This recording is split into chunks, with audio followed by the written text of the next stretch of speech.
যে স্ত্রী তার স্বামীকে অন্য নারীর সাথে সহ্য করা তো দূরের কথা, অন্য নারীর চিন্তা তার স্বামী মাথায় আনবে এটাও সহ্য করতে পারে না, এই নারী আর যাই হোক এই পৃথিবীর সব কিছুর চেয়ে তার স্বামীকে বেশি ভালোবাসে।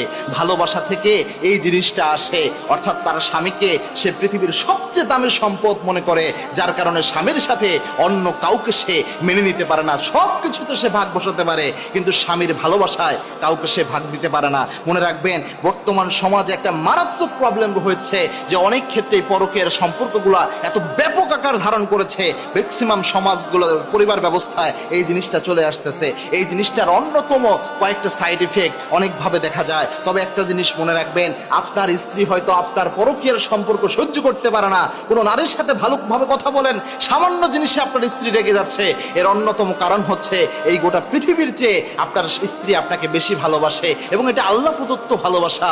আল্লাহ রাব্বুল আলামিন একজন নারীকে এমন ভাবেই বানিয়েছেন যে একজন নারীর যখন বিয়ে হয়ে যায় তখন আব্বা তার সবচেয়ে বেশি আপন মানুষ থাকে না, বরং তার স্বামী থাকে আপন মানুষ। এজন্য আল্লাহর হাবিব বলতেন যে একজন স্বামী এবং স্ত্রী তারা হবে রহমদিল, এবং আল্লাহর ঘোষণা হচ্ছে হুন্না লিবাসুল লাকুম ওয়া আনতুম লিবাসুল লাহুন্না, তারা একজন আরেকজনের পোশাকের মতো।